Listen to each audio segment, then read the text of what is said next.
मेरे साथ हैं जिला के महासंघ के महामंत्री विनोद शर्मा जी और हमारे सदस्य प्रेम कौंडल और जिला के महासंघ के उपाध्यक्ष सिराज चंदेल।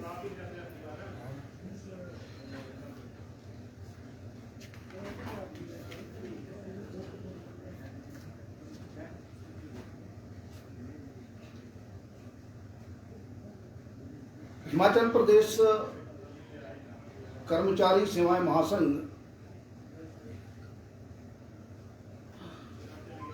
माननीय मुख्यमंत्री के कुछ दिन पूर्व आए बयान, जिसमें उन्होंने कहा कि कर्मचारियों में संतोष का भाव नहीं, प्रदेश ठीक से चलना चाहिए, ये उन्होंने एक मन से कहा। तो इसको मैं कहूंगा कि मेरे दर्द को भी आहा का हक है, जैसे तेरे हुस्न को निगाह का हक है। अपनी बात मंच से कर्मचारी को करने का पूरा हक है। यह व्यवहार तो ऐसा हो गया जैसा ब्रिटिश गवर्नमेंट में होता था कि जब दमनकारी नीति अंग्रेजों की सरकार भारतीयों पर चलाती थी तो वो आंदोलन करते थे या आवाज उठाते थे, तो उनको आगे से पूछा जाता था कि तुम्हारी समस्या क्या है। इस प्रकार के व्यवहार को हम नैतिक क्रूरता कहते हैं। समाज के अंदर कर्मचारी वर्ग को इस प्रकार से अपमानित करना, आखिर संतोष का भाव कैसे आएगा जब माननीय मुख्यमंत्री एक नहीं 4 से 5 6 बार घोषणाएं करते हैं और उसके बाद भी उस पर अमल नहीं होता है। तो ये विश्वास अविश्वास की भावना जो पैदा की है, इसके लिए सरकार स्वयं दोषी है। कर्मचारियों में अविश्वास की भावना और विभाजन, ये 2 बड़ी सफलता इस सरकार की है। कल भी कुछ कर्मचारी 1-2 अपने क्षेत्र से उठाए और आपने एक जेसीसी को तहस नहस कर दिया। कर्मचारियों के चुने हुए नुमाइंदों को बाहर धकेलकर अपने क्षेत्र से 2 लोग उठाए और 79 से जो जेसीसी का बेसिक कंसेप्ट था उसको तोड़ा मोड़ा गया और एक ड्रामा किया गया। वो कर्मचारियों के साथ बहुत बड़ा विश्वासघात हुआ है।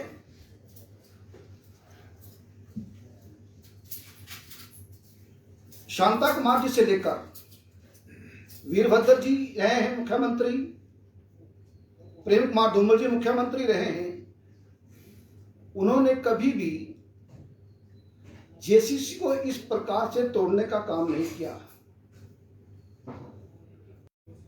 और आपके लिखित रूप में दिया कि सिस्टम में ट्रांसपेरेंसी कैसे लाई जाए। आप कर्मचारियों को उसका हिस्सेदार बनाइए। हमारे कॉर्पोरेशन बोर्ड हैं, उसमें अधिनियम है 213 की धारा 177 नियम 9, उसमें यह प्रावधान है कि हर कॉर्पोरेशन बोर्ड के अंदर विशन ब्लोअर आपतंत्र प्रणाली विकसित करनी है। और उसके पीछे मकसद क्या है, वो सरकार का है। ये उसके पीछे मकसद है कि कॉर्पोरेशन बोर्डों के अंदर, विभागों के अंदर भ्रष्टाचार ना हो, अगर हो अनियमितता हो, उनकी जानकारी सरकार तक उनके माध्यम से पहुंचे। अब ऐसा ही तंत्र विभागों के अंदर भी होना चाहिए था, लेकिन वहां ऐसा ना करके जो कर्मचारी मजदूर संगठन के नेता जिन्होंने उस पर आवाज उठाई, उनको इस सरकार ने धक्के मार के बाहर निकाला। परिवहन निगम का एक बड़ा उदाहरण आपके सामने है, शंकर सिंह ठाकुर। ट्रांसपोर्ट के बड़े बड़े घोटाले उस व्यक्ति ने बाहर निकाले और उसकी सेवानिवृत्ति से तीन महीने 2 महीने पहले उसको जो अपमानित किया गया, उसके साथ साथ विनोद कुमार ने हमेशा भ्रष्टाचार के विरुद्ध आवाज उठाई, कर्मचारियों के मसलों को लेकर आवाज उठाई, उनको आपने डिसमिस कर दिया। फिर जब बहाल किया तो लाखों रुपए का वित्तीय नुकसान कर दिया। फिर हम चुप बैठ गए, फिर आपने सस्पेंड कर दिया, फिर उन्ना ट्रांसफर कर दिया। एन.आर. ठाकुर बहुत वरिष्ठ कर्मचारी नेता रहे हैं, उनको सरकार ने उसकी सेवा के सेवानिवृत्ति के टाइम अपमानित किया। हमने पे कमीशन को रिप्लीमेंटेशन को लेकर ज्वाइंट फ्रंट बनाया, उसमें वीरेंद्र चौहान को आपने ट्रांसफर तीसरा चंपा कर दिया। इनके जो स्थापित कर्मचारी नेता जिनको विषयों की जानकारी, और आज कर्मचारियों को आर्थिक लाभ देने का जो रोना, 1980 में कॉरपोरेशन बोर्ड इसलिए बनाए गए थे डिपार्टमेंटों से तोड़कर कि वो रेवेन्यू सोर्सेज पैदा करें, कमाई करें, कमर्शियल एक्टिविटीज का संचालन करें। आज आप हैरान होंगे कि कुछ मेन कॉरपोरेशन हैं, बोर्ड हैं, एचपीएमसी है, फॉरेस्ट कॉरपोरेशन है, एचआरटीसी है, ये आज के समय में 2000 करोड़ के लॉस में चल रहे हैं। उनके खर्चे, चेयरमैन, वाइस चेयरमैन, गाड़ियां, ये हम क्यों कह रहे हैं? हर रोज खबर छपती है कि एरियर देना है पे कमीशन से रिलेटेड। कभी 200 करोड़ के लोन की खबर छपती है, कभी 2500 करोड़ के लोन की खबर छपती है, कभी 1000 करोड़ के लोन की खबर छपती है। ये क्या है? आप पे कमीशन को लेकर भी कर्मचारियों को उनके एरियर का हक देने को भी इतना बड़ा वातावरण पैदा कर रहे हैं कि आप ये कहो कि सारा पैसा कर्मचारी बिखरा खत्म हो रहा है। मंत्रियों का, विधायकों का सुविधाओं में कोई कमी नहीं, कोई 25, 30, 40 लाख गाड़ से नीचे उतरता नहीं। और जब किसी के आर्थिक हक देने हो मजदूर और कर्मचारी वर्ग के, फिर इस प्रकार का जब व्यवहार सरकार का है, ये बड़ा दुर्भाग्यपूर्ण है। महासंघ इसकी निंदा करता है। और मैं भ्रष्टाचार, हमने पहले कहा था कि महासंघ का नेतृत्व जो भ्रष्टाचार में शामिल हो, वित्तीय अनियमितताओं में शामिल हो, ऐसे लोगों को बाहर रखा जाए। अभी हाल ही में कुल्लू में एक कार्यक्रम हुआ, एक शाम कर्मचारियों के नाम, और जिसके वो नेतृत्व में हुआ, उसको कर्मचारियों का विश्वास वहां हासिल नहीं। और जो महासंघ की इलेक्टेड बॉडी थी, उन्होंने उसका बहिष्कार किया। और जिसने उसका नेतृत्व किया वो शिक्षा विभाग से है, और उसके ऊपर विजिलेंस जांच चली हुई है, चार्जशीट तैयार है। 50 लाख से 1 करोड़ के बीच का वो घोटाला है प्रारंभिक शिक्षा विभाग कुल्लू में।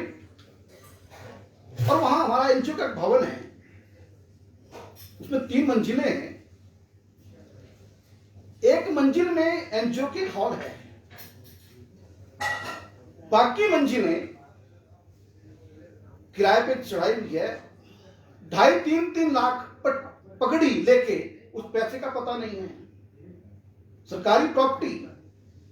और अभी माननीय मुख्यमंत्री जी वहां 25 लाख रुपया और देके आ गए कि ऊपर गेस्ट हाउस बनाना है। ये एनजीओ फेडरेशन के अंदर भी इस प्रकार की करप्शन को पैदा करना, उसको बढ़ावा देना, हम क्या संदेश देके जा रहे हैं। और जो इलेक्टेड लोग हैं, जिन पर कर्मचारियों का विश्वास है, उनको आप मानने को तैयार नहीं है, सुनने को तैयार नहीं है।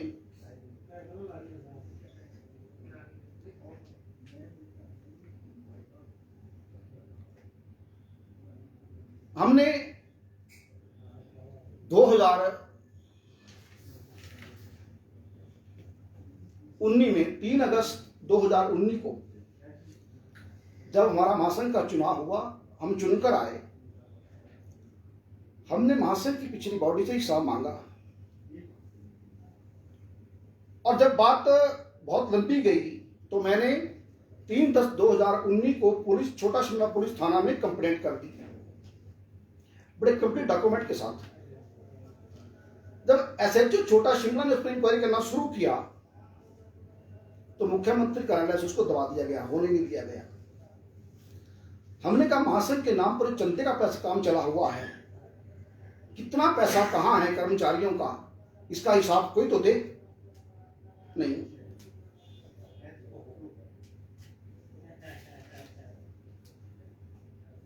और वो उसमें कार्मिक विभाग ने भी उसकी सहायता की, कार्मिक विभाग। और बाद में हमने वो कार्मिक विभाग को भी दिया। और बाद में देखिए, कार्मिक विभाग ने और बड़ा काम किया कि जिस महासंघ को मान्यता का जो ढोंग रचा गया, उसको एक चिट्ठी देके वहां बैठा दिया गया और फिर वहां फिर वही काम चला, महासंघ के नाम पर चंदा और पैसा इकट्ठा। इसको लेकर महासंघ आने वाले समय में कार्मिक विभाग से जवाब मांगेगा कि आप बताइए कि आपने जो ये मान्यता के नाम पर लेटर दिया और उसके बाद जो चंदा इकट्ठा हुआ, क्या कार्मिक विभाग उसकी वेरिफिकेशन कर रहा है या नहीं कर रहा है। ये नियम है, उस नियम के मुताबिक बात करते कार्मिक विभाग से भी बात करेंगे।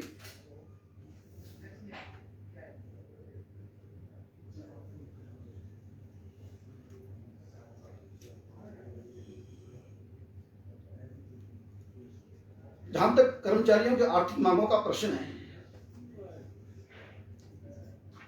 पूरे की पूरी जो कर्मचारियों की जो लायबिलिटी खड़ी है सरकार के पास, 5वां पे कमीशन आया था, उस वक्त धूमल सरकार प्रदेश के अंदर थी।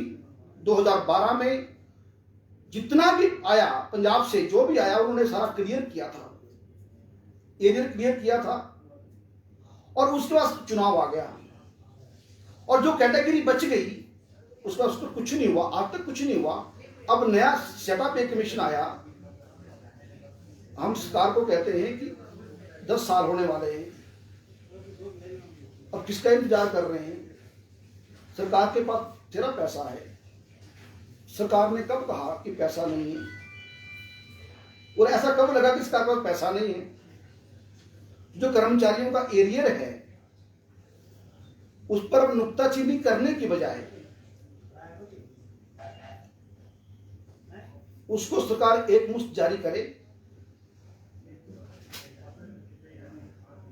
उसके साथ ग्रेड पे का मामला है, सरकार ने वापस पीछे की है, तो लेकर सरकार ने अब तक क्या कार्रवाई की।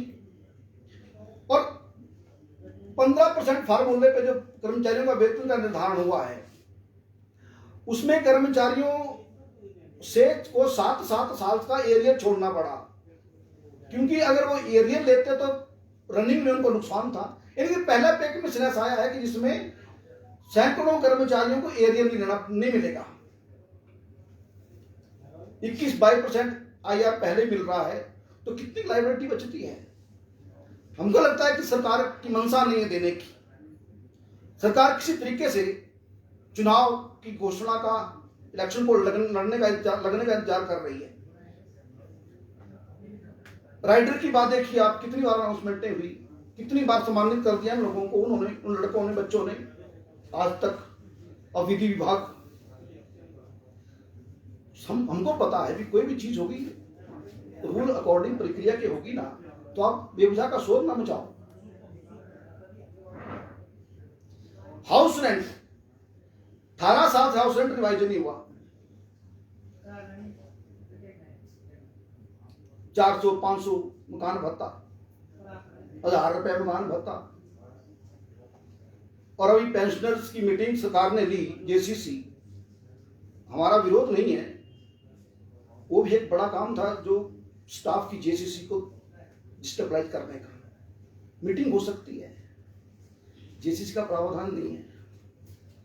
वहां भी आपने कुछ चुनिंदा लोग चुन चुन कर बुलाए और जो दिया जाना था उसकी चर्चा वहां हुई नहीं।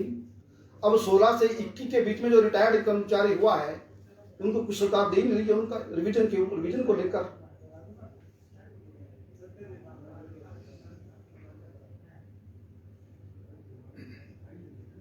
और इसके साथ साथ जो नई पेंशन नीति का मामला है, इस पर मैं थोड़ी बात रखूंगा।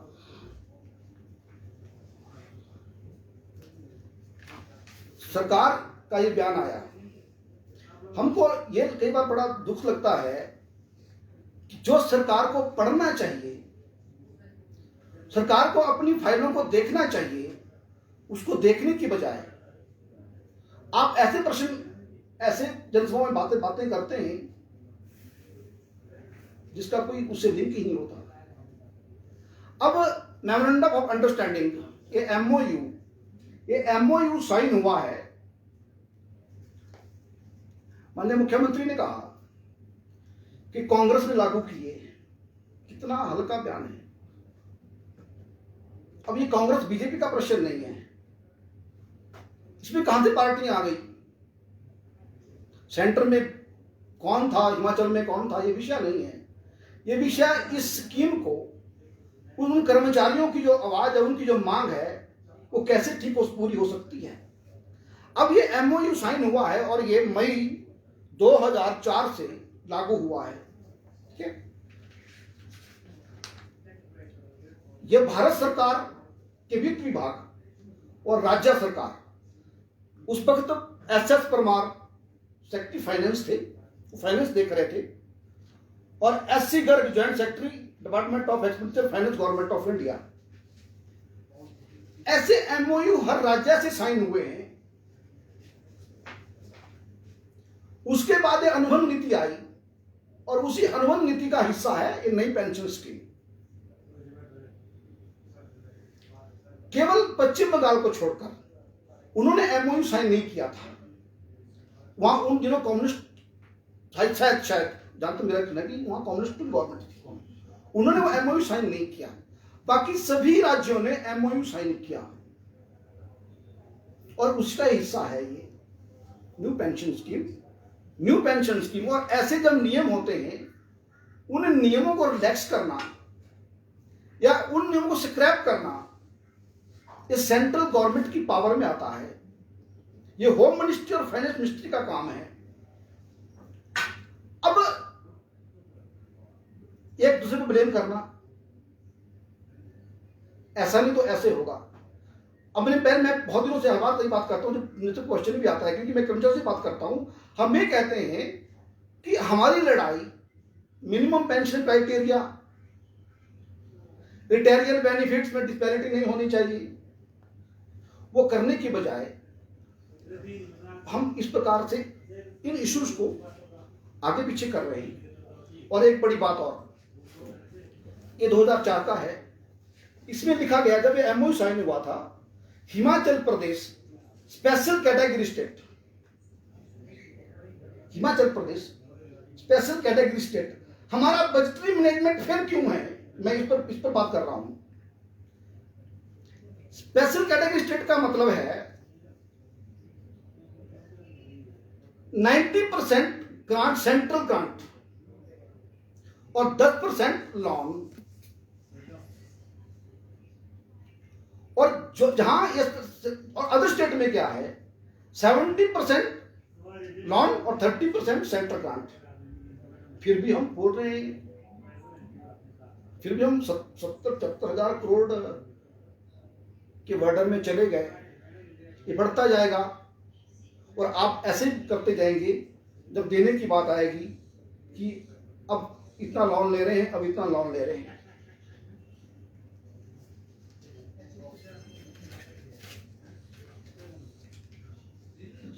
जेसीसी कर्मचारी और सरकार के बीच में आज ये बात क्यों बोलने की आई, क्यों ऐसी बात आई? हमने आपको तो बड़ी ईमानदारी से प्रयास किया। सरकार को जब सरकार ने फैसला भी दिया था, हमने तब भी कहा था, एक नोटिस दिया था, उसको chief secretary and secretary person को पार्टी बनाया था। हमने कहा था कि समझेंगे, इसका मतलब ये था कि सरकार सबको पूछती कि इनका ये क्वेश्चन आया है, देख लो। इसके बाद 4-5 महीने इसके इंतजार में रहे। हमने कहा था हम इसको लीगली कोर्ट के अंदर ले जाएंगे। अब सरकार ये इंतजार करती रही कि हम कोर्ट में चले जाएं। तो पता था कि कोर्ट में जाएगा मैटर तो ये इनके पक्ष में होगा, स्टे होगा, कुछ भी होगा मेरिट के आधार पर। इंतजार करते रहे कि हम चले जाएं और हमारी जान छूट जाए। फिर बोलना क्या था कि भैया तो इनकी लड़ाई कोर्ट में स्टे है, नहीं तो हमें बहुत कुछ देना था। हमने विचार किया क्योंकि अगर हमारे पर ये बात आ जाएगी तो रुक लो, लड़ाई हम बाद में भी लड़ लेंगे, कर्मचारियों के आर्थिक मसले निकल जाएं, लेकिन वो वैसे की वैसे ही है। छोटी छोटी चीजें होती है। मैं एक पढ़ा था कि एक्साइज डिपार्टमेंट है, हम किसी और की नीति पर बात करते हैं तो उनका एक रिपोर्ट छपी है कि 2.5-3 करोड़ रुपया वो जो चलान का वो जाली चलान देके बुकिंग हो गई, पैसा ट्रेन में जमा नहीं हुआ। 30-35 करोड़ रुपया लेस रिकवरी हुई, पैसा कम जमा हुआ। ये छोटी छोटी चीजें होती है देखने वाली, जिससे हमारा इकोनॉमी को जो बड़ा उसका वेट मिलता है राज्य को।